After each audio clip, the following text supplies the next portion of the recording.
It's a projection, right? Because if you haven't dealt with it internally, you're going to seek it externally.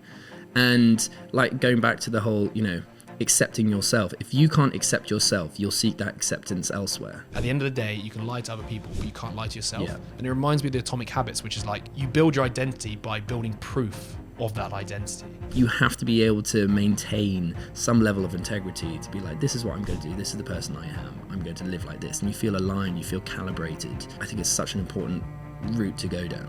You have to be able to think that you can change before you even attempt these 6 pillars, because if you just see the 6 pillars as solid, they're not going to move, you're already at your fixed point, then that just describes your kind of mentality. The reason why it's so hard for somebody who is so fixed to ever change is because the moment they change, they realize they've wasted all that time.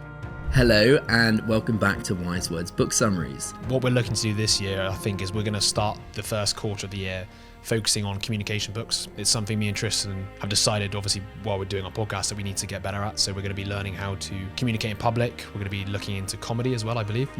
A bit of wit as well. I think the way that our journey with learning has kind of evolved is that we think that learning is doing. You really have to implement this stuff. Yes, you can read a book, but you want it to actually like fuel your life and actually be a part of it. So I'm kind of excited, just to actually like live these books. And I think naturally when you start, experiencing these things, the books mean so much more as well, right? Because you have something to anchor that information, that knowledge to. It makes me really want to read around like Nietzsche and stuff like that. Yeah. Like I know that you kind of went down that rabbit hole the other day. Yeah, and I mean, not if anybody's been watching the podcast, is we like to go in these deep rabbit holes. I mean, we do 2 hours, 3 hours long podcasts, trying to really get to every single idea and give it its platform it needs, and then sort of link it to other books that we've read. But yeah, so there's going to be, like we said, a whole new chapter this year. Going to start with communication, getting into that, so stay tuned for all of that. Yeah, doing communication, comedy, wit, and going to be implementing it. So, tune into our journey. You can tune into our TikToks and our YouTube and everything. Make sure to subscribe and like and comment. I mean, it does actually mean a lot to us. You are our feedback mechanism at the end of the day. So yeah, that would be really appreciative of that. Cool. That's a wrap. Hello and welcome back to Wise Words Book Summaries. Today we are doing a kind of special podcast. We are going to be reviewing the last year, or maybe even a couple years, up until this point, because I think this is a pivotal moment for us where we're starting to change a lot of things. So in today's episode, we're going to be talking about what we've learned in the last year. We're also going to be talking about, the main takeaways that we've had. And we're also going to be telling you about some of the goals that we have for Wise Words, which we're pretty excited about. What we're looking to do this year, I think, is we're going to start the first quarter of the year focusing on communication books. It's something me and Tristan have decided, obviously, while we're doing our podcast, that we need to get better at. So we're going to be learning how to communicate in public. We're going to be looking into comedy as well, I believe. A bit of wit as well. Apparently you can train that stuff. Yeah, we'll see. So that's the plan for the first quarter. And then after that, we're open to suggestions. So if anybody has any ideas for what they would like us to sort of focus on as book topics, we'd be pretty happy to jump on whatever. Because we did try and do something similar this year. So we had a big period of time where we were doing lots of fitness books. And then we did a bit of persuasion at some point. I know at the end of last year, we were doing habits as well. So yeah, we're going to keep that theme. We're going to keep learning in public, and we're going to focus on specific skills, ideally one at a time. No, absolutely. I think it's quite interesting because our journey with Wise Words has also aligned with somewhat like us learning Notion and building systems. And the reason why I think that's quite important is because it allows us to actually implement some of the stuff that we talk about. So at the moment we're focusing a lot on actionable ideas and key ideas, but I think the way that our journey with learning has kind of evolved is that we think that learning is doing. You really have to implement this stuff. Yes, you can read a book, but you want it to actually like fuel your life and actually be a part of it. So whether it's something that's actionable or whether it's just one of the worldview books that we talk about where it changes how you perceive the world, the fact is it needs active attention. It needs energy. It needs, deliberate practice to some extent. And so I think the reason why that's kind of coincided with Notion is because we've built a system where we can kind of hold ourselves accountable. We can implement these little points and we can get real-time feedback. And so we kind of want to go on that journey, I think, with you guys. And the communication stuff is perfect because we always need to work on communication. And so I think, so this first quarter of this year, I think we're really going to start pushing that. We're going to be reading a bunch of communication books, and we're going to be taking a lot of the main points that we want to implement and see whether we see a proper result at the end of the 3 or 4 months. It could be longer. We're not really sort of set on a timeline. It's kind of, we're going to take it at our own pace to some degree, see what we can actually put into practice. There's a load of books, so we're going to have to work our way through them, as well as some old books. We've got the How to Have Impossible Conversations that we're going to reread again. A few classics that Never Split the Difference. And then, we're going to try and get, I guess, a focus on sort of more public speaking and then comedy at some point. We're going to try and actually be funny. I'm nervous, but I'm also excited at the same time. And we may, maybe I should do this to hold myself publicly accountable. We may try and put ourselves a sort of challenge at the end of this period of time, such as delivering a public speech for, 10 minutes or something like that. Maybe not a TED Talk, we'll see. We're not quite Chris Williamson yet, No, but I think that is a good point. And I think, we're putting our money where our mouth is. And we're also kind of testing this stuff. I feel a lot of the time, even the books that we read, they're written retrospectively, right? The authors learnt something and they've looked back at their experiences and gone, okay, these are the main points that I liked and I'm going to put them into a book. But they may have misidentified what was the thing that created that result, if you get what I mean. And so they still need a trial and error. They need to be tested. And so we might actually take some of these points and it may not work. Or maybe we don't see a benefit from them, but we see a benefit from something else. And so I'm kind of excited, just to actually live these books. And I think naturally, when you start, experiencing these things, the books mean so much more as well. Right? Because you have something to anchor that information, that knowledge to. Because you're like, okay, yes, I went and I implemented that and I realized why it's so important, right? Why it's so important to remember someone's name and really refer to them like that. It makes it seem much more personable. Do you know what I mean? Yeah, it's funny you say that about sort of applying some of the stuff you've read from books into real life, because I was telling you the other day when I was reviewing all the books I read this year, because I've gone completely random with some of them as well. I've kind of gone from one subject like fitness into sort of ethics and morality and all this sort of stuff. And I've kind of realized, especially when it came to reviewing for this podcast, that a lot of it I'd forgotten. And it's specifically because of what you just said there, which is I've got these ideas, I've got them down, I've got them saved somewhere, but am I actually putting them into practice? Am I actually day to day doing the thing in the book? And to be fair, some of it, yes, but compared whether it's intentional enough. Exactly. And in the grand scheme of how many ideas we've seen and come across this year, how many have I actually put into practice is probably sub 10% at best. Which is depressing but also exciting, because it means there's a lot of room for improvement. So. And I think you're not always going to be able to implement every single book that you read straight away. And some books aren't even possible. Do you know what I mean? Like when it's more of a mindset, worldview shift. 100%. It's not the same as something that's an actual practical. Take this action now. Say this phrase. But it does also introduce you to the concept. So later on down the line, when you are kind of venturing into that area in your life, or you have something to refer back to. And you're like, okay, I know a bit about this area. I know a few of the concepts. Maybe I can start applying them now. And I reckon, some of the communication stuff, there'll be some people in the audience who are like, I don't need to work on this. But then they might want to work on the influence stuff or the fitness stuff, and it's going to hit different people. Exactly. In fact, this might even be a good test. I wonder if people can sort of, if they follow our journey for the next few months, see if there's going to be a visible difference in the way we communicate, not just, if we actually do a stand-up speech or whatever, but actually on the podcast as well. See if they can notice a difference in our mannerisms, the way we speak. Yeah, absolutely. Because we're going to be trying to implement that stuff. Yeah. Because we've tried before and we're going to really put a sort of conscious effort towards it. Yeah. So make sure you comment in the section below. Amazing. So what were your biggest takeaways from this year then? So I have some big themes, some deep ones. Some deep ones. So I've gathered a deeper understanding of what real science is, which has led to I was going to use the words, it's not cynicism, it's more skepticism towards the current state of affairs of the world. And I think that's probably because of some of the books we've read this year, some of the more, you guess you could say controversial books, but they make good points and it's hard to refute them. Would you say that's also been fueled by some of the things that have been going on in the world as well? Yeah, for sure. In conjunction with those books? Yeah, I would say maybe looking at what the past couple of years have brought societally, you could say it's kind of left me looking for answers. I guess you could, you could say that. Yeah, and it's led us to some books which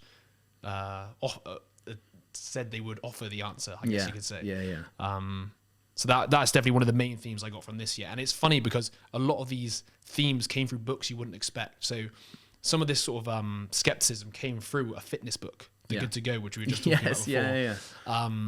As well as other books on influence, Age of Propaganda, when you start learning how you can influence people not through like truth, I guess you could say, but through I wouldn't say lies, just stretching of the truth maybe. And then you got The Why Leaders Lie, which is obviously more directly about deception and stuff, which might lead you to be a bit more skeptical. And then one of the last things I put down, I mean, obviously we did all this fitness stuff and I did learn some fitness stuff, but this is the stuff that sort of stuck me a lot more.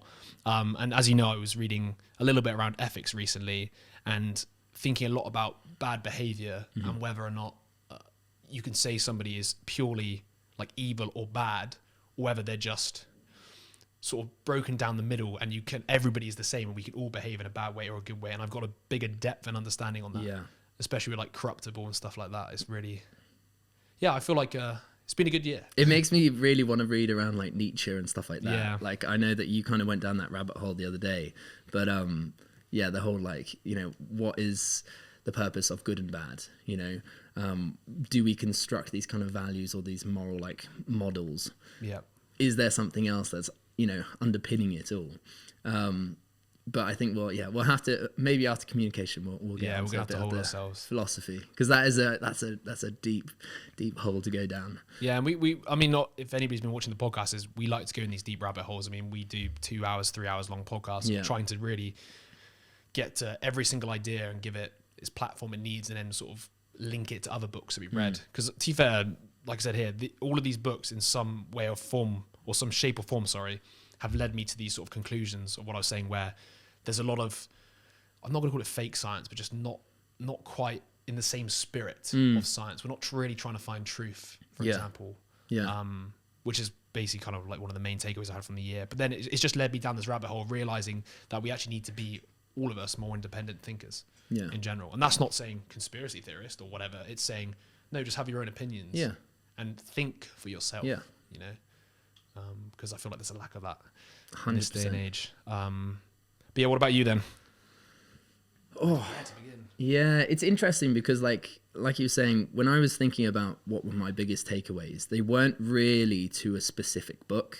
It was more abstracted across multiple different books. And some of the books, like you said, are across different themes, some that you wouldn't expect would have like similarities. So like you're saying, the fitness with psychology of totalitarianism. I mean, you wouldn't think that those things kind of like connect, but actually you do. And I that's why I kind of love reading across like a wide breadth of books, is you end up finding universal themes, universal patterns. And to me, that kind of is the truth, right? If you can see a pattern emerging in loads of different areas, you can kind of be like, well, that's more true than just it being just located in this one specific context. But no, for me this year, I mean, obviously we read loads of habit books, almost too much. I think by the end of it, I was definitely, yearning to move on. How you stuck to all those habits? Well, this is what I find really interesting. Like, I've stuck to some, but I think I definitely understand them much better. And for me, it's more just about like, if I approach anything now, I'll think about it on such an atomized like level. It's like, if I want to go and learn the guitar, I will think about, okay, well, maybe I should start a habit of like every morning I get my guitar, it's out there, I can see it. So it starts to like trigger the association that, oh, wow, my guitar's in my, environment. I can pick it up for 5 minutes, 10 minutes and crack on with it, Yeah, it's funny you say that as well, because it's funny if you think about how many things you plan to do but you need to set a habit or an action, right? And a habit for me obviously is an action. But like, that is the first step always. And I feel like I probably take away something similar to you, where now if I'm actually serious about doing something, I will first principles think about habits first. I'll be like, okay, what do I need to do every day to try and make this? And then if I don't spend the time to do that, I know I don't care enough about it. No, 100%. And I think in conjunction with that is, you know, having a system. For me, I think one of the biggest things I've taken away this year is like, I keep seeing everything through a lens of like systems, you know. Oh, this is the input, what's the output? You know, how can I make it as seamless as possible, as easy and simple, so that I can just follow it and I don't have to like have friction engaging in an activity that I want to do, in a behavior that I want to do. And that's why I think I quite like Notion, because it helps me like design something. But then it's strange because also on top of that, I've kind of come around to this point like, oh, I don't need to measure that. You know, it's like, oh, I do this habit anyway. And the thing that I view it on, and whether I'm doing it successfully or not, is like how I feel about it. Coming back to what we were talking about with feeling your, you know, being in tune with your body and listening to your body, that's the like proper signal of whether you're succeeding at something. For me, it's the same thing with a lot of these things. Like if I go to the gym, I don't always have to track it now. For me, it's like, did I do a good workout? Do I regret not giving enough intensity, or not doing this, or not broaching that? Because if I do, then like I know I didn't do it to, you know, my full potential. So yeah, it's come around all around. Yeah, and back to sort of the habit stuff. What do you think is the biggest or best like lever that you've learned around habits? Is it designing your environment, like you just said, or is it more creating a system where it's easy? Because obviously for me, a system requires lots of different things. It requires making it easy, making other things hard, design, or telling yourself that's the time you're going to do it. Is that the best?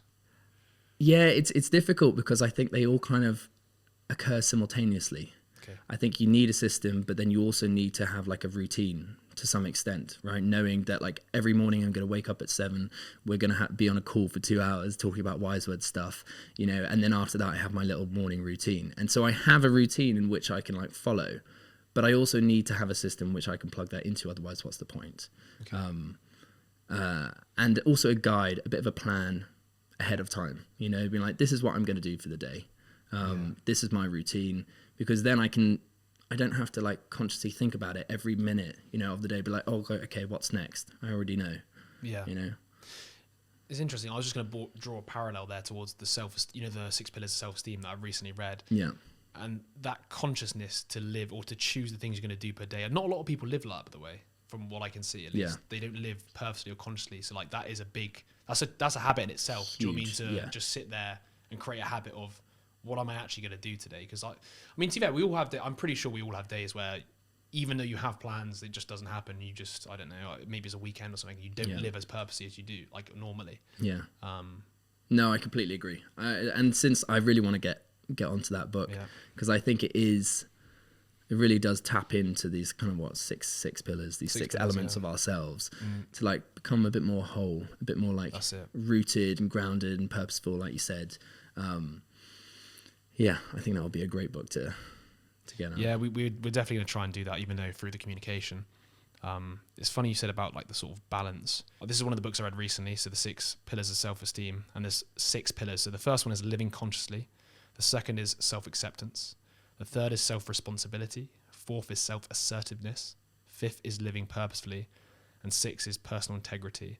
And it's quite interesting because when you look at a lot of people's behavior, or your own behavior through these, you might realize that some people like have massive imbalances, such as they may be really honest to themselves, but they don't live consciously. Yeah. Or they don't live purposefully. Yeah. And then you can have other things where people might accept themselves, or it's actually funny because in this book he talks a lot about how the self-acceptance part has been taken and just misconstrued to the point where it's become everybody accept me. Do you know what I mean? Accepting yourself is like, you must accept me. Yeah. But that was never the point. It was always about looking at yourself through reality and being like, I accept myself, even if I don't like it, I still accept who I am. Because if I don't accept who I am, I can't figure out what I need to do and change from myself. So if you can't say like, oh, I don't like the way I look in this certain way, let's just say maybe somebody was a bit overweight or something like that. If you can't accept that, then you can't do anything about it. You have to look at yourself and be like, right, okay, I don't like how I am, but you've got to accept that you don't like it, and then you can create a plan around it. I thought that was really, really interesting, because especially with the self-esteem stuff, because remember we read, what was it, The Coddling of the American Mind? Yeah. Maybe last year, 2 years ago or something. Yeah.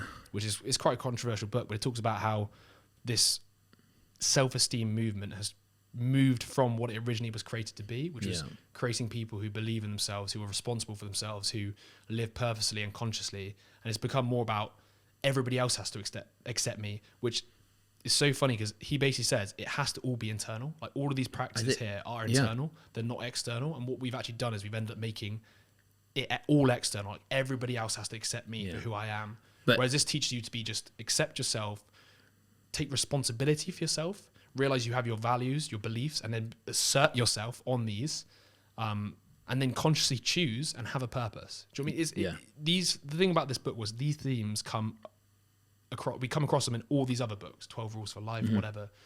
They're always there. Yeah. I remember when I was reading it, I was just thinking, wow, this explains a lot. And it's really interesting, once again, how a book on self-esteem, like reflecting on yourself, can explain a lot about society in general, because we don't practice these pillars, these behaviors. We don't build up people's self-responsibility. We make them irresponsible. Oh, it's not your fault. It's always your fault to some degree. I think that would probably get me in trouble. Yeah, no, but I agree. I think it's weird. It's a projection, right? Because if you haven't dealt with it internally, you're going to seek it externally. And like, going back to the whole, accepting yourself. If you can't accept yourself, you'll seek that acceptance elsewhere.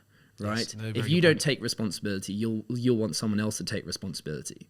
And we see this occurring on such a massive scale in society. But yeah, you're right. Like, the first time I kind of came across this concept was, I think, in 12 Rules for Life. Just the whole idea of even like, make your bed first thing in the morning, right? That's the first thing you do, and you radiate outwards after that. It's like, get your home in order before you judge the world. For me, that makes so much more sense. You can't really go around expecting things from everyone else if you can't even do it yourself. And until you do, then you'll constantly be seeking it elsewhere. And I think that's why, like, this makes you calibrated and empowered and confident if you really like hone in on these 6 pillars. For sure, mate. It was literally eye-opening. I remember even the living consciously thing I thought was so interesting, because with all of these pillars, there's like a continuum or a balance. Like, you can be living really consciously in certain areas of your life. Maybe you live really consciously in your fitness journey, but you don't live consciously in your family journey, or whatever, your family area of your life, whatever you want to call it.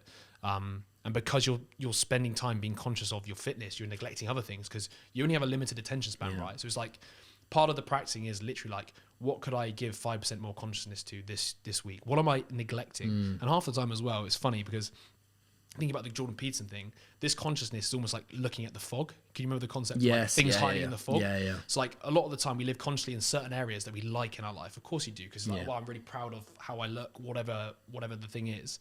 And then you kind of try to like, it's almost like the shadow as well. That's why they all link, isn't it? Because you're kind of hiding this away in the back, because you don't want to pay conscious attention to it, because if you pay conscious attention to it, you then have to accept the reality, which you can't do, because if you can't pay conscious attention to something, you can't even accept it, because you're hiding the reality from yourself. And I thought it was super interesting, once again, because that literally links with so many other things. And I was even going to go into like the personal integrity, like doing things you say you're going to do, because at the end of the day, you can lie to other people, but you can't lie to yourself. And it reminds me of the Atomic Habits, which is like, you build your identity by building proof of that identity. So you can't actually be something until you built proof of that. Otherwise, you're just going to feel like a fraud, right? I mean, like, it's still hard even now, because we're technically be doing this now for 3 years, whatever. We're podcasters, but you don't really feel like it, do you? But you technically are, because you've done it. You built the proof, It's one of those things. I completely agree. I think that is... the integrity thing is another thing that I've kind of come across this year that I just think is so important, because it's really the only thing that holds you accountable, is yourself. And that's what matters the most. Yes, other people's opinions do, but like, you yourself, if you're not happy with yourself, then, what else can you do? You have to be able to maintain some level of integrity to be like, this is what I'm going to do. This is the person I am. I'm going to live like this. And you feel aligned. You feel calibrated. I think it's such an important route to go down. Yeah. I mean, I think even with the self-acceptance stuff, I can understand why it might be quite hard if you have a very negative self-opinion. I can understand that. But the whole point in my head, or at least what he was trying to say in the book, was if you finally accept yourself and you see the reality and you accept that reality, then you can actually do something about it. But if you, like I was saying, just before, if you try and hide that, you ignore that part of you because you just don't want to see it. You don't want to look in the mirror. You don't want to realize who you're becoming or whatever. You hide it. Yeah. Then if you never accept, you can't do anything about it. You have to literally look at yourself and be like, right. And then there is some things, of course, you can't change even if you want to. But then you've got to try and divert attention to focusing on other things or play the hand you have. I know it sounds like almost like cliche to some degree, but like you are what you are. Yeah. Do with what you have a set of skills, no matter who you are. Yeah. You got to focus on that, right? Like that's literally across all the different sort of books as well. Like Alex Hormozy, I think on his podcast talks a lot about that. But it's also coming back to what we were talking about earlier on with the being in tune with your body, listening to your body. It's the same thing. It's like, listen to your integrity. Everyone knows when you do something everyone knows when you do something wrong, right? As in like, internally you're like, I shouldn't have done that. This is what I should have done. And it's like the more you stay in line with that kind of voice that's inside you, the happier you are. Because you're like, okay, I'm actually being me. I'm not pretending. I'm not, and think about how many times you do it when you're in like a conversation and you leave and you're like, fuck, I should have said that. Or I should have said this. Or that was a great point. Why didn't I do that? It usually bothers you for a long period of time. It does, afterwards, right? Like a lot of self-rumination comes from, I should have behaved better. And then obviously you end up with a bad reputation with yourself, right? Like that's how, I guess you get to that point where you want to hide aspects of yourself because you're like, I've let myself down so many times. And to be fair, what I enjoyed about this book in general was just like, it just says, you don't even have to start big. The questions are like, how could I be 5% more responsible this week? How could I be 5% more conscious of the areas I want to be more habits conscious? Almost, isn't it? Starting really small and moving on. Literally, and he recommends a lot of, what was it called? Like sentence completion work. So it literally is that you have the stem of the sentence is like, how could I be 5% more conscious this week? And then you answer it yourself. And it's like, how could I be 5% more conscious in my relationships? And then you answer it. And the whole point is you're meant to write down the first thing that comes to your head. Because usually you know the answer or the thing you should do. And if you don't, he says, answer it 6 times. And one of the 6 will be what you need to focus on. I thought that's really, it was just like, none of us really think through these like lenses or these pillars, but I think I'm going to start, funny enough, we're trying to be more action oriented. I'm going to try and do this for like 30 weeks. I think that's what he recommends. But I tell you what's really interesting is off the back of that is you have to be able to think that you can change. Do you know what I mean? Before you even attempt these 6 pillars, because if you just see the 6 pillars as, solid, they're not going to move, you're already at your fixed point, then that just describes your kind of mentality. The reason why I say this is because I read, here we go. Perfect. I read Mindset recently by Carol Dweck, and it was really interesting. It's not things that I haven't come across before, but the thing that really hit home was just like how they underpin everything that you kind of do. If you can see that you can constantly change and improve and grow, then the world becomes your oyster. You can improve at anything. So all of those 6 points, you can start to, rather than see that, I'm bored with this personality and I can't get out of it. Now it's like, all these 6 pillars I can improve on, I can start taking action. I think what usually gets people, or like, what's the word? They get demotivated by it all is they see it's almost like the pizza thing as well. They see the end goal is too far away, so they don't even want to start. But it's always that one. If you just do 1% better every day, right, that compounds. That's the thing, and it doesn't have to be anything big. It can be something so small, as long as you can see that you can put in effort and the result changes, and it's a tiny bit better. Even if it's with the smallest thing, you can start to extrapolate that to so many different areas. Be like, okay, I put effort in here, and I improve. And it starts almost become addictive. I think that's why we essentially like to read and learn and stuff, is because it does become addictive. Whether it's in communication or fitness or whatever, the fact is you're still applying the same rule, you know? And that growth mindset. And like you said, some people in some areas of their lives, they're like, yes, I can improve loads at this. And in other areas, they'll be like, no, I'm fixed there. I can't improve there. And it's just about unlocking that and being able to be like switching that. We were even saying this to each other the other day, weren't we, about what potential limiting beliefs we both still have. And I'm sure there's many. Just there's some areas of your life you haven't even considered. You're like, I can't do that. And then you just got to ask yourself why. Why can't I do it? Yeah. And then I'll come up with some reason. But is that actually a reason? Yeah. Did it say, because I read Mindset years ago now, And to that, like once again, the main takeaway is there's two different mindsets, and it's fixed and growth. Yeah. Did it give sort of like actionable advice on how you could turn yourself from fixed? Because the problem I have with it is almost like a catch-22. Yeah. If you're really stuck in that fixed mindset, how do you ever get out of it? Yeah. I think it comes back to your point about having evidence. To be honest, I don't think it was very actionable towards the end. I think there was maybe something towards the end more where about like raising children and how to be more, because in the self-esteem book it goes through like how you can raise or change schooling, change things society, like that, etc. But I think the way that you kind of come out of that mindset is you do stuff and you see the evidence for yourself. Right? Whether you're consciously going in to see a difference, but if someone is with you and they're guiding you, and I think you do need a guide to some extent to be like, hey, look, why didn't you try this? And we'll look at the result and we'll compare the result to what you were doing beforehand. And you start to chip away at that kind of, that idea that, okay, actually, wow, maybe there is possibility to change it. Maybe there is possibility to grow. And the thing is, it's difficult. Because, you've got this ingrained belief that you are fixed and that, everything is already at the max and you can't change whatsoever. But, I think it's crucial. Yeah, with this fixed mindset as well, like this ingrained belief, I've always wondered whether the reason why it's so hard for somebody who is so fixed to ever change is because the moment they change, they realize they've wasted all that time. Do you know what I mean? Like in some way, like you become so resentful and almost envious to some degree of people who have that mindset, because deep down I guess people probably do maybe have like an inkling that it could be true. So that's why they don't accept it or hide it, and they probably attack people who have it. And then if they were to finally accept, oh wait, I could be this person, or I could do this, you realize you've not wasted, but you've spent a lot of time not progressing in that direction or whatever. And I remember I think it was Chris Williamson recently, he's like, hell is staring at the person you could have been. Or something like that. And I quite like that, because I think that's the same thing there. It's like if you get stuck with something that you could resemble, I guess, a fixed mindset, and then you stare at yourself in the mirror, that is hell realizing if you finally embrace that changed mindset and realize you could have been different, that is pretty painful. And I wonder if it's almost too painful to accept, and therefore it's being pushed to the side. And then it manifests itself in attacks on the internet. No, I think that's completely correct. I think that definitely is probably a major factor in why people don't want to broach that subject, because they are then confronted with how much time they've lost, how much better they could have been. But it's funny because everyone has that to some extent. In certain areas, like you said. I mean, no one is ever born and they take advantage of every single opportunity to the 100% and never regret anything. Everyone has regrets.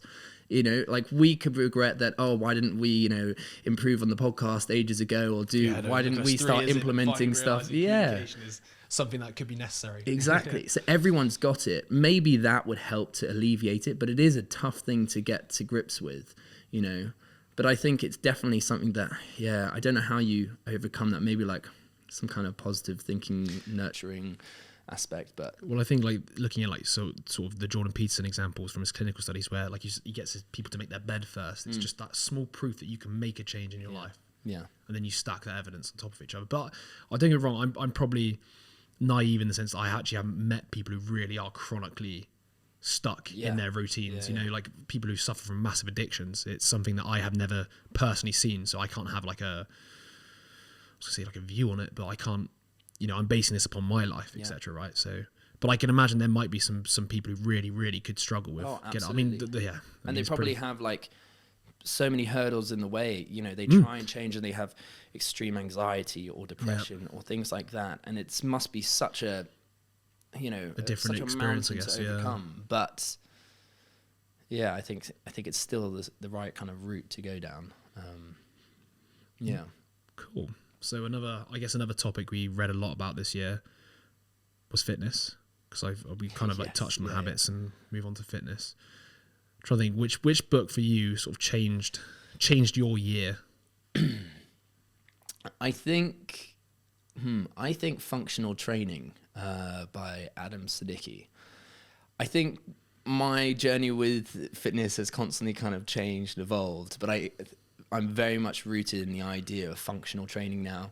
I'm over that kind of aesthetic phase where I just want to work out and look, completely proportional, but actually not be able to do much, which is absolutely fine if you're a bodybuilder. But I think the thing that really hit home with that book was that, look, most of us aren't going to be professional athletes. You know, that's the 0.05% of people, okay? So why train like one? Why not be very generalized and work on loads of different, areas of fitness and be better than 99% of people? It's just you're not going to be competing at some really high level. You could still compete in standard events, but you're just accepting that realistically, I'm not going to be a professional gymnast, but I can still work on those areas and be better than most people in it, And I think, so yeah, that's kind of very much directed where I'm going at the moment with like calisthenics and strongman training and all these kinds of things that are rooted in a function. And also on top of that, like I like group classes. I like the social aspect to it. It adds another layer. It's fun, it's social, it hits the purpose of what I'm trying to, get at. So yeah, I'd say functional training kind of did that for me. Yeah, I was only going to add on to that, which was, I guess once we read that book, I didn't even realize that the current way pretty much everybody trains, including myself, is basically built from the foundations of what bodybuilders were doing. Yeah. So basically everything we're doing is like trying to build your physique, which is what most people want, like aesthetics. Yeah. But that is what we've been trapped in. And obviously loads of people as well like skip like functional moving, so like leg day or whatever. So they just end up with these massive bodies. Yeah.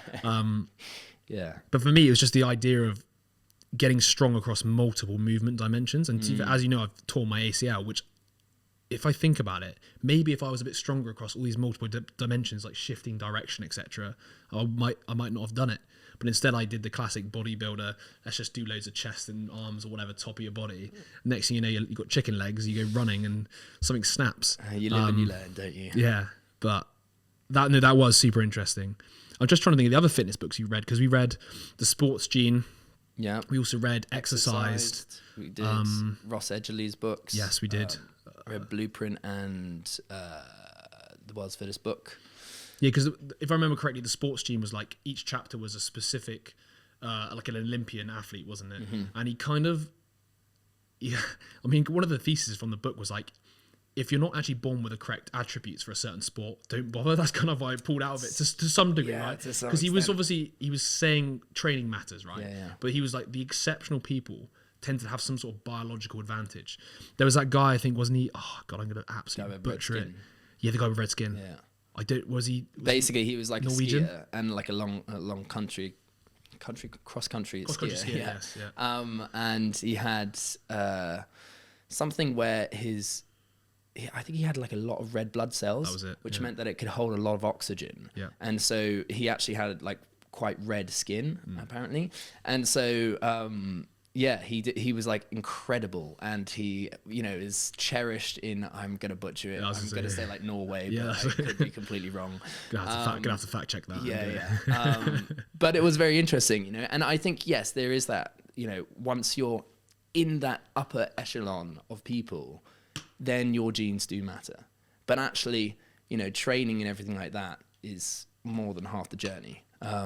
You have to get yourself to that level first, and then the environmental sort of maybe genetic differences or whatever you want to call it, obviously come in and factor in. Because I remember it was saying something around, I believe it was Sports Gene. It was like Kenyan runners, something to do with they have very slim waists.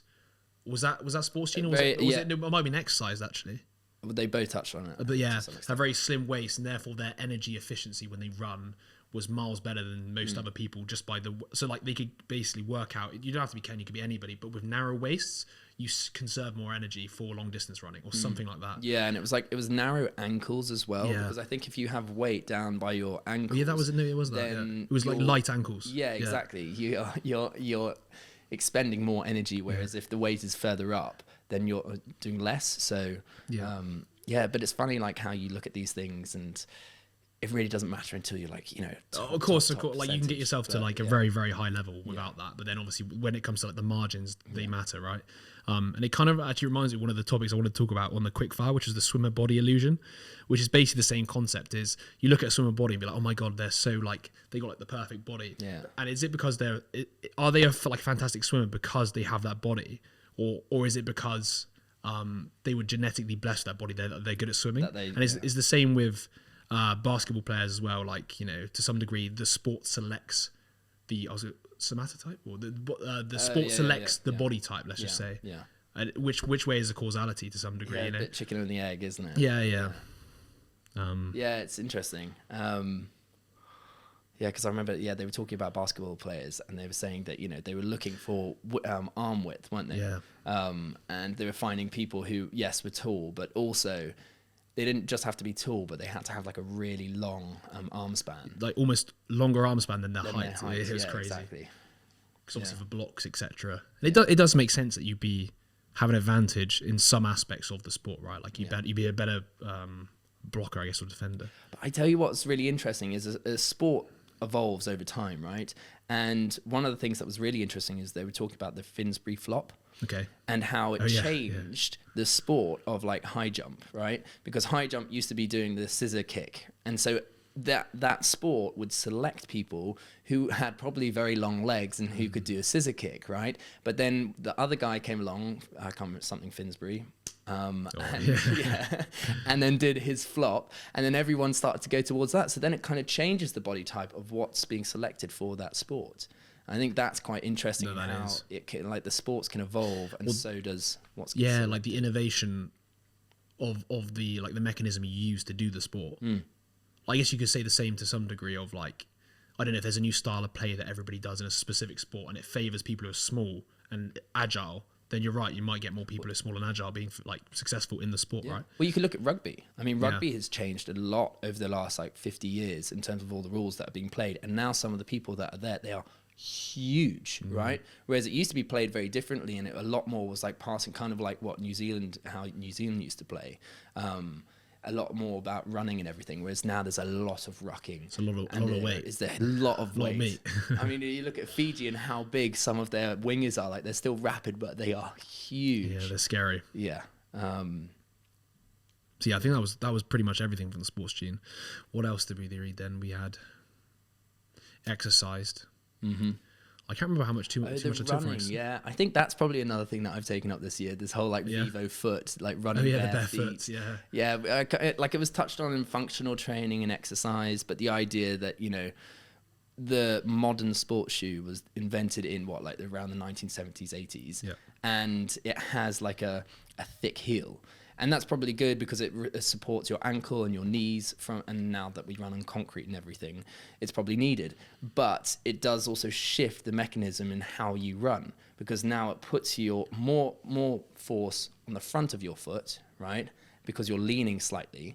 And so you're not really engaging a lot of the muscles down there in the proper way. I feel like you do more heel striking, isn't it? I thought that was the thing. So you do more heel striking, but you're also kind of at an angle. Okay. And if you think about how your calf is designed, the whole idea is like it's a spring, and it loads the like energy. So if you go forward, you can engage more with your calf. It loads that energy, and then you can sprint off, right? You can push off, but you can't do that if you're running on your heel.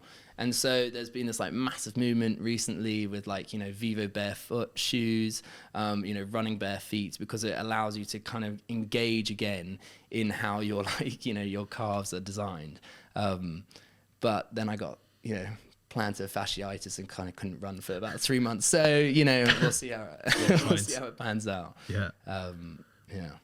No, I do remember that point. I even bought myself a pair. I haven't been able to test them out yet. But because your knee. I mean, maybe all of what we're saying is just bullshit. We're just here like two cripples, No, but the whole point was I wasn't even using it before I did my knee. So yeah.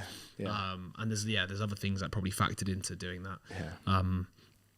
But yeah, so we got exercise as well, which I can't really remember too much from, because it was one of those books. It was the tribes. Yeah, but it was one of those books that's like less actionable, more just like interesting to know kind of thing. If I remember it correctly, it was the biggest thing I think was the idea of like these I can't remember the tribe, the Hana tribe. I can't remember. There was two.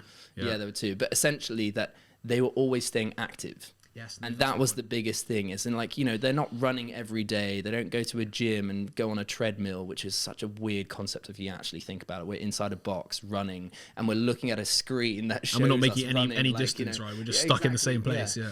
But purely for the purpose of fitness, right? For exercise. Whereas people, in these tribes, they're not exercising for the sake of it. They're just being active. They work and they go hunting. And so they clock up like 10 miles every day. And so into old age as well, right? Yeah, That's what I thought was what was massive. It was like they had way more active elderly than we do in the current society, like to the point where they were actually fit. Yeah. And it does go to show that I keep thinking about this a lot, which is like use it or lose it. And especially with fitness as you get older. Yeah. I mean, this book pretty much like showed it, like these people who are actually staying active. I don't know if I told you, obviously, for Christmas, we had a guy who's 102 come over, and he is nimble, he's quick, and he actually, when you ask him what he thinks did that, is he literally doesn't sit down. Yeah, exactly. Yeah. He walks everywhere. He tries to stay on his 2 feet. Yeah. And if you saw him, you would not believe he's 102. Yeah. And for me, I mean, obviously that's like anecdotal evidence, but I mean, come on, like there's got to be something to be said for that. No, 100%. I think the thing of like staying active, even like, they were talking about how no one in the tribe really sat down. They would just squat.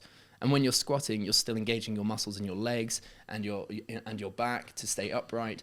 And so your body is still kind of, burning away energy and is still active. Whereas we slump back and, we don't, put your feet up I and mean, stuff like that. we sit at a desk for how many hours of the day? So am I right to think it's, maybe I'm butchering this, but it's in Japan where you don't actually, you squat? I mean, or is it? I don't know. It rings a bell, but I wouldn't know enough to say. They also have wet toilet paper. I don't know if you knew that. That's an interesting fact. Yeah. I don't know. Have you ever heard No, Rory Sutherland rant on that? Yeah. So yeah. Then on my list of other sort of areas we looked at last year, we have nutrition. Yes. Which I know we did metabolical. We did a massive, God, that must 3 parts, maybe 6 hours, probably something like that. It was deep. Yeah. It was a big one. And then obviously you read Deep Nutrition as well, which I haven't, but I know you were really like saying it was amazing. So yeah, what were some of the biggest takeaways I think that you had? We don't have to go into any of the biological detail because, to be honest, I don't remember any of that. Yeah, it was quite specific. I mean, the biggest thing from metabolical, and I'm pretty skeptical anyway about this stuff, but like it really just hammered at home, was this idea of this horizontal integration between the government, big pharma, and the food companies, and this, what do you call it? Unlawful immorality or something like that, where they know that they're causing disease and death, and yet they're making money off it. And it was just really, it was quite hard hitting to see how much of an epidemic this is, the metabolic issues, and how most issues today surrounding health can actually be, linked to metabolic issues. So that was quite an eye-opening book for sure. Yeah, I found the term. So it's immoral hazard. Immoral hazard. Yeah, and it's the concept of moral hazard, which refers to a situation where the one responsible profits from the suffering of the victim. Yeah. Yeah. Because basically, I mean, to one of the big takeaways is kind of like, I can't go into the biology because I don't remember it and I don't know it well enough, but it was basically arguing that our food has become semi-like poison to some degree. And I mean, that just stuck with me a little bit, that we're putting, it's not poison, but it is slowly killing us, right? Yeah. Some of the stuff that's in our food. Yeah. And it's maybe super conscious of what we eat. I know, it's such a difficult area to go into because there's so many differing opinions. And it's controversial as well, because obviously going against mainstream. And also, I think that there's definitely an aspect of it that is like genetic, right? If you come from an area where they never had an avocado and then you start having an avocado and you don't deal with it very well, whereas like there are some people who swear by avocados and they say, I have one every morning, it boosts all my energy, blah, blah, blah. Well, they might have come from an area where they're used to that for thousands of years. And so their genes are used to it, whereas yours aren't. And so it's difficult because it's entwined with this like individuality and their kind of genetic predispositions to certain foods. But there probably definitely are some underpinning things, like Deep Nutrition by Catherine Shanahan was just such a good book for me. It was kind of like, we should go back to traditional ways of eating. I'm gonna have to bore that off you. Yeah, afterwards. It was talking about like how it impacts your genes on an epigenetic level, how, once again, tying in with metabolical, how a lot of this, so she was talking mostly about sugar and vegetable oils, and how they create, oxygen radicals, these free oxygen molecules that basically create this like cascading effect with your cells and kind of deteriorate them. And yeah, it was just such an interesting book. I highly recommend it. And at some point we should do a podcast on it. But I will read it. Get her on the podcast. You know? Yeah, I'll have to read it, and then we can go for it, because that's one of the goals I'm trying to set for myself is eat more healthily. But we will see. Yeah, mine's easier said than done, sugar, right? But, God, it's just so difficult. Yeah, I mean, to be fair, even in Metabolical, he obviously talks a lot about how it is an addictive substance. And it's funny how we define, once again, what is addictive and what isn't, based upon what's a drug and what's not. Yeah, right. Yeah, I was saying this the other day to somebody, I can't know who it was. Maybe it was between us, but like, you know, a drug has a reaction in your body which has a changed state of your body, right? Like if you take a drug, it changes the state in your body. What does food do? Yeah, pretty much the same thing. Yeah, but it's not concentrated, like a very specific like pathway or whatever you want to call it. So yeah, and then we moved on to some of the sort of, I guess, I mean, from Metabolical, that was pretty controversial. Then we had the psychology of totalitarianism, which I know you loved. Yeah, I also loved. Yeah. What were your biggest takeaways from that? So I mean, there's a load really, and it's quite, part of it's kind of why I've had this newfound sort of skepticism around sort of scientific research, because he kind of goes into the how that 75%, I think it was, or something like that, of researchers have admitted they've changed certain things to get certain results. 72% in psychology, I think it's. And then the replicability of studies is just not there, so people can't even replicate the results. Yeah. That they got from the previous experiments. Therefore, pretty much in my head, almost directly invalidates whatever they decided from the last experiment. And then this idea of like the mechanistic ideology, how everything is mechanical, everything kind of is a one-to-one. This happens to this, and this happens to this, and this happens to this. And he gave very good explanations for some of the things that have happened in the recent past, whether it was COVID or whatever. And I quite enjoyed his also perspective on like a scapegoat, and when there's ambient anxiety within a society. So when people don't know who to trust, right? Like, because that's basically what's broken down in the common age at the moment, is because there's so much information on the internet. Everybody has a different opinion on everything, pretty much. So who can you trust, right? And people have lost trust in authorities because of the reasons we said before about Metabolical, where it's pretty obvious certain things are unhealthy, but they're promoted as healthy. And people have come to their own conclusions on that based upon either personal evidence or other people offering alternative opinions. But yeah, it was that interesting point where in a society where so many people don't know what's what because nobody can agree, you look to somebody who provides answers, and also in this case scapegoats, so like they're to blame, that one right there, exactly, or that person, that tribe, or whatever. And I just thought it was super interesting, because that is, if you think about it as well, looking at like the historical examples, how you get into totalitarianism. Everybody doesn't know what to believe. Somebody comes in and goes, right, it's those guys over there, it's their fault. But it's funny actually, because if you think about it to some degree, we already have that in a mini sense across society, right? It's big pharma, it's, I don't know, it's the cereal companies, it's the big sugar, whatever. There is all these narratives coming in. It's just, they just need somebody to come in and sweep everybody up into one big narrative, be like, no, is that guy over there? Let's get him. Get him. Yeah, no, it's, I thought it was such an interesting book. I completely agree. And I really like the point of, you know, when there is this like underlying anxiety in society and no one can like pinpoint it to something. And he was saying that a lot of this like stems from loneliness and, you know, a digital barrier as well, not having like a purpose, like not purposeful jobs, and having like proper meaning in life. And so it's very like kind of abstract, or it's very integral, but it's also very abstract. It's very difficult to understand those things unless, you know, you're properly reflecting upon yourself and having conscious observations of like your behavior and everything. But there's this, you know, sweeping anxiety across society, and no one knows where it's coming from until someone comes along and, like you said, provides the thing, like, this is the thing that's the solution or whatever, or like, this is the target. And it does reflect what you were saying, that kind of mechanistic ideology, that everything can be controlled and predicted and reduced. And it's, you know, it very much ties in with, you know, Master and Emissary and Matter with Things. Massively. Yeah. It's funny on the topic of that, because I had a big amount of some of the stuff that I wanted to talk about was, and we've actually missed this part, which is the idea that science becomes ideology. which for me was a huge part of that. And Yeah, realizing it was that, massive. Science is not being used to challenge old beliefs anymore. It's being used to verify. And as part of what I wanted to talk about as well was popper and falsification, how the difference between verifiable truth and falsifiable truth, and what you need to aim for is falsifiable truth, because all it takes is one piece of evidence to prove a whole theory wrong.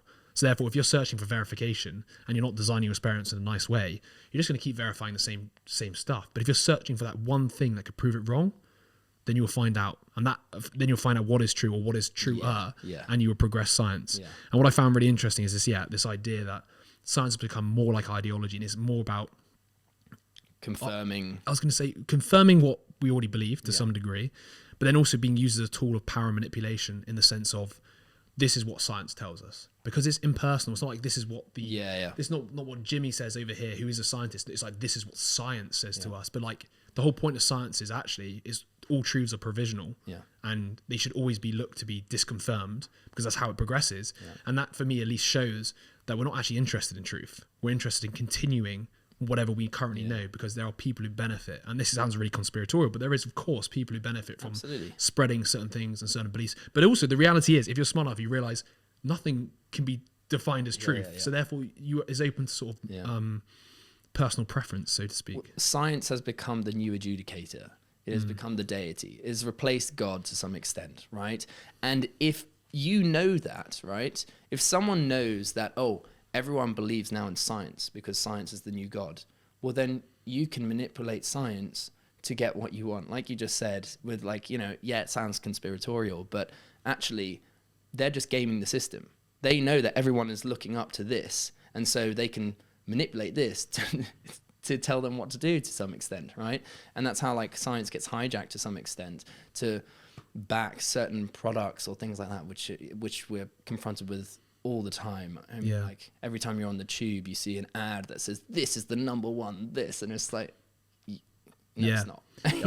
I even found an example the other day. I can't remember where it was. It was on some website, and it was like, so 95% of people had a positive result. And I was like, okay, cool. And then I looked into the study, because it had a little star with 40 people as the sample size. God, yeah. And I was like, okay. And then they probably self-selected the samples to be people who would benefit from the product in the first place, not the general population. And you just think the problem with what we got now, at least from my perspective, is you use evidence now as a legal basis for claims to make sure you're not dishonest. It's like, I had a study that proved it. But you can change studies in ways that provide the results you want, either whether it's through, like I just said, a sample bias, or just picking people who would benefit the most from your product, and then you give it as if 95% of people who take this will see this result. It's like, well, maybe you just pick the people who the worst case, who anything will improve their situation, for example. And it's just a crazy situation. But then, is there a better alternative? I don't know. Do you know what I mean? Oh, there is no evidence, but we're just going to believe him because he's the most persuasive. So evidence exists for the reason of, we got research that proves it. Yeah. But the evidence is only good as the research in the first place, right? And that is, I guess, the big problem. Well, this is where I think it ties into what we went on to next, was corruptible, wasn't it? Yeah. The idea that most of the times it's systems that lead to, corruption. Because they breed, a kind of corrupt environment. And so it filters certain people down certain avenues, right? And it also picks and selects certain people that are attracted to those avenues towards power and things like that. So yes, like what we were just talking about does sound like very cynical, but the reason why it sounds cynical is because all this stuff has happened before. These systems are still in place. They haven't been improved. We haven't tried to reform them and try and create more conducive environments and select better people who aren't really drawn to just power. And I think as a result of that, I lost my point. No, I was just going to jump in and say something along the lines of even if you look throughout history, these relationships towards truth have always existed. We used to believe certain things, I always use the example leeches on sucking out your blood to cure certain things, right? And we all believed in these ideas because there was somebody behind it who presented it to us with a word of God, or what we all define then as evidence or proof, a logical statement of why it would work, right? And we've all I don't understand how we got ourselves to a state where we all think everything's completely known, a person in a white coat is going to tell me exactly how this is going to solve my problem. Do you get what I mean? Yeah, Like, no, we've always believed falsehoods collectively, and I'm not saying. I mean, some falsehoods are better than others if they're practical and they can be used, and they actually show that they're being, they're actually solving the problems they're saying they're going to solve. But it's like we don't have the answers to everything, and I don't know. The more I think around this stuff, I just think, how can I sit here and pretend any of us have the answers? How can we all sit here and collectively believe like, oh, we know exactly everything, we know how to solve this, and we do know how to solve some things, don't get me wrong, but it's like we don't know how to solve everything, and I think we get so confused by this, and we think that science, but it's the people who do so much for us, but it's the people who do the science, because the science is a method of research which aims to disprove the current theory or aims to disprove certain things to then prove that this might be right, because you've tried to disprove it a million times and it's survived a million times. Okay, we can't think of how to disprove this, it might be true. I wonder if some of that generally stems back to the 6 pillars. Like not taking responsibility for things. We want people to just tell us how everything is. We want someone to blame. We want someone to take control. We want to hands off because we don't want to have to confront all of this stuff.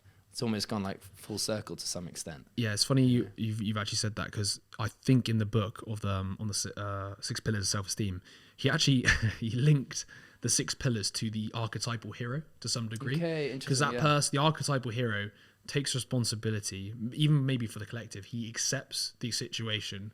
He consciously and purposely goes out and solves the situation, and he asserts his beliefs. And it's like, oh, that's actually quite interesting, because if you look at like archetypal hero stories, they exhibit these 6 pillars to an extreme, but they change. They change from the whole point of a story is the person changes to become better. That's so interesting. I'm taking this from the science of storytelling, where the actual archetypal hero is a flawed hero. They have to be flawed because they have to produce transformative change to be like, he's heroic because what he's done is he's faced down his demons and overcome them. Because that is the archetypal human story. It's, I've checked out my demons and I've overcome them. Right? Because otherwise, if you're just a perfect person, you're just the perfect thing all the time. That's not a story. It's not fun. Boring. It's a bit like Superman. He's so powerful and good, and he's so righteous. Like what the this guy's douchebag. His only weakness is like some rock on a different planet. Exactly, and it's nothing to do with like his he's got inner demons telling him no, don't save this person. Like, it's anyway. So on that topic, I really wanted to get into understanding like the bad behavior, because I told you I got into like ethics and stuff. And most of my ideas for these were taken from Corruptible. There is a tiny bit on the ethics book, but less, because it's in my head, too abstract. And then Why They Do It by Eugene Saltz, which was a book around white collar crime, which I talked to you about. And what I thought was really interesting, he talks about the relationship between proximity and empathy. So like, the further we are away from harm, the less it affects us. For example, we all know there's atrocities going on in the world. Most people will say they care, but do they do anything to act that they do care? And most people forget about it because it's not in front of them. If it was right in front of them outside, they would care. It's as simple as that. And it's quite interesting because in the book, he's talking a lot about how, especially white collar crime, and especially how it differs from other types of crime, such as if I'm mugging you, it's very physical. You can see me, I can see you. I can see I was going to say defiled. That's probably not the right word. But I've done some... How are you mugging me? Anyway, so I've mugged you and it's very physical, it's very visceral, it's real. But, for example, doing a fraudulent call where somebody's transferred their money into my bank account, it doesn't have the same... It obviously has moral intuitions of don't steal, but it's not the same as physically grabbing something, seeing your reaction. If it's just over the internet, I see the money on their account go 0, mine 100, whatever. There's no proximity to the crime. And therefore, I wrote here saying, like, do we actually live in this like golden age of fraud? Because we're now connecting everybody together. And the problem is there's now temptation to commit these things, and people don't feel bad about it. Because there is, as he goes on in the book to say, a moral intuition. So like we morally understand that harming somebody when we see their face is wrong, but we can't see the faces of the victims when it's hypermobile across the world or whatever you want to call it. You can commit the crime, but you don't see the repercussions, and therefore you don't have a moral intuition. You get taught, obviously, stealing is wrong, and most people would abide by that. But then the people who don't abide by that, it's even better for them because they can feel even less empathy than they already did. It's such an interesting point, because I remember Ian McGilchrist talking about this, the guy who wrote Master and His Emissary, because he said that we design systems whereby we hide our, what we're actually doing, you know, our sins in systems. We design systems to hide that from us. So for instance, take the stock market. You know, we all like celebrate when we like, you know, win, but to win, someone else is losing, but you never hear about the person. It's the same thing with like John Belfort. Like, you know, everyone loves that film. Everyone loves it. Well, people almost idolize him to some extent. But realistically, you were never once presented with any of the people in that film about who lost their mortgage and had a divorce and their kids like ended up, you know, getting put into whatever, like, you know, people becoming drunk or committing suicide, all these things as a repercussion. You never see that because we design systems whereby, you know, we hide that from us. We don't want to have to confront our sins to some extent. Yeah. You know? I've even got here, one of the notes was the problem of victimless crimes.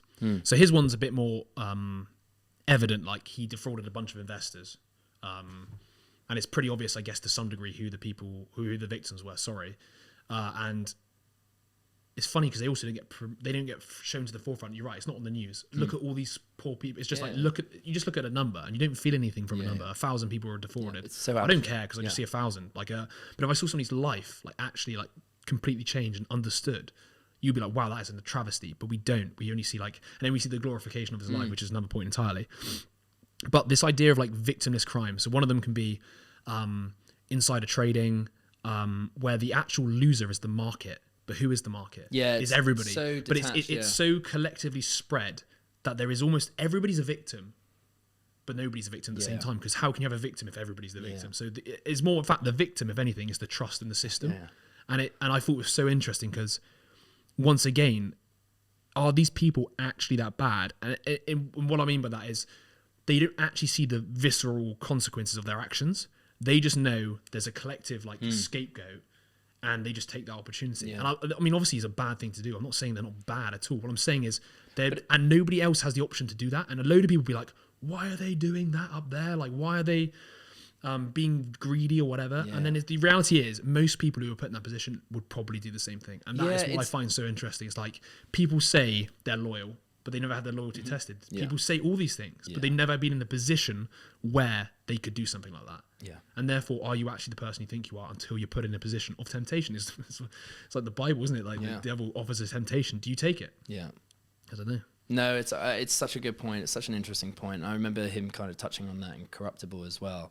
You know, the systems that like designed that. You know, most of the time we can judge from our ivory tower, but you know, if we were actually put in that situation, and especially if we can't see who we're harming, if what we're harming is just some abstract market that there's no name, there's no like context or anything like that, then you can you don't know how you're going to act until you're in that position. There's also another really interesting point here as well, which is we've gone past obviously the impersonal nature, but then the temporal gap. So like the time taken. So if I plunge a knife into you, it's pretty instant. I mean, not me, but those abs are still. But you know, it's instantaneous. You see the reaction. These people who commit like fraud, for example, or maybe like higher scale, I don't know, crimes up in I don't know how they're doing it, but it usually takes time for the bad behavior to come to, or everybody else notices this bad behavior. So they're not punished in that exact moment. It's like trying to tell a kid they behave really badly, and then you tell them 2 years later, oh, by the way, 2 years ago you behaved really badly. They're not going to learn from that. We know from habits, you have to have an instantaneous, like painful response. You almost need that shunning. Like you need somebody to be like, you shouldn't be doing that immediately as you do it.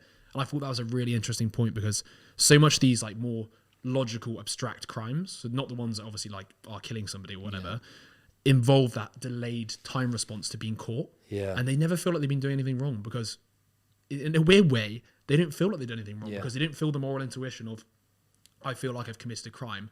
Nobody else has made them feel bad about what they're doing. And they can then, once again, with the power of rationalization, I mean, I've even got here, all deceptive behavior has 3 elements: pressure to commit it, opportunity, followed by rationalization. I thought that's so interesting because it goes across everything, even white lies to other people that you think there's a pressure because you think you're going to upset them. There's an opportunity because they don't know. Incentive, they don't know what you think. Then you rationalize saying, I don't want to hurt their feelings. It's that same exact thing happens at a larger scale.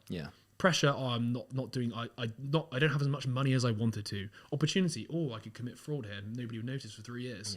Rationalization, I deserve it because I work hard. It's It's the same almost recipe to some degree. Yeah. And it made me really want to reread, what was the book about? Like, mistakes were made, but not by me. Yeah. And understanding that rationalization motive we all have. Yeah, it's pretty prominent, I'd say. Yeah, it's such an interesting point. The temporal gap, I really like that. The idea that, because that's not how behavior change works, is it? Like, it has to be kind of instantaneous so that you can link the stimulus with the behavior change. It's Pavlov's dog. It's like reinforcement or punishment, right? And it's how dogs are literally trained, is if you wait too long between what you're trying to teach them and the reward, then they could associate the reward with something completely different, right? And it's the same here. It's like, there's going to be such a long gap if there is accountability taken, which most of the time there isn't, and that's a huge issue. It's also because it's really hard to prove. Yeah. And some of the stuff with this, like, white collar crime in specifically, it just doesn't feel like you're committing a crime, right? Okay, you're recognizing revenue at some point, and you're like, oh, we could just put that 1 month earlier so we can have a better last year with returns. That's a crime. But it doesn't feel like a crime in the sense of comparing it to these other more visceral, horrible actions, right? And it's funny because the two takeaways I had was, one was humility, because we all have it in us to behave in bad ways.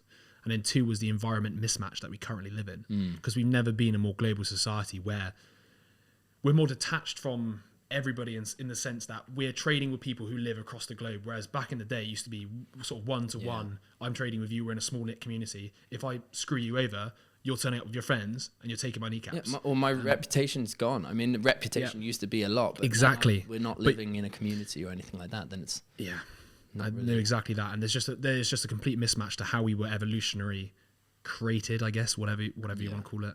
And it does make sense that would, from what we just said there about the proximity, we just don't have the same proximity anymore. We have a global proximity, which basically means we just don't have proximity to some degree. We're so detached. I mean, what's the thing that I remember you having an analogy where, there's emotional distance, and it's like, if someone was going to launch a nuke, that was it. They would have to, the key should be in the heart of someone, so that they have to stab that person, know what it would be like to kill that person. That was it, yeah. To then, push the button, rather than being so detached and you're killing thousands, millions of people somewhere else. So you see the visceral results of killing somebody, and then you realize, not only am I killing this person here, but I'm then going to kill 10,000, whatever, however many on top of that. But I think, ironically, those people at the very top have probably done it before. But that's it. Like, they just see numbers. Yeah. In fact, we could even finish on that. I think I had the quote, which is that, I think it was even bloody Stalin who said it. Something like, finish on a Stalin. Yeah, lol. If only one man dies of hunger, that is a tragedy. If millions die, that's only statistics. Yeah. But the sad reality is that's how people act. And charities have known that for years. That's how when they make appeals, it's always specific cases of somebody suffering rather than a big number, 10,000 people are suffering. It's always like this individual, because you see it through your senses. You get the gist of the pain they're suffering through their facial expressions, whereas a number doesn't have a facial expression. No. So yeah. I think we could probably finish on that. I think yes. Yes, we could. Nice, happy finish. Yeah. But yeah, that's pretty much everything we went through this year, and this is exactly why my levels of skepticism have kind of grown this year. But why I feel like we've definitely gained a deeper understanding of why people actually commit these atrocities. Because sometimes you look at it and you see it and you think, how could somebody do that? But then you realize actually, like, there's a bit of that in everybody to some degree. Yeah. We just haven't been tested yet. Yeah. Which is kind of sad truth about it. Yeah, it's not very good. Cool. But yeah, so there's going to be, like we said, a whole new chapter this year. Going to start with communication, getting into that. So stay tuned for all of that. Doing communication, comedy, wit, and going to be implementing it. So, tune into our journey. You can tune into our TikToks and our YouTube and everything. Make sure to subscribe and like and comment. I mean, it does actually mean a lot to us. You are our feedback mechanism at the end of the day. So yeah, that would be amazing. Be really appreciative of that. Cool. That's a wrap. That's a wrap.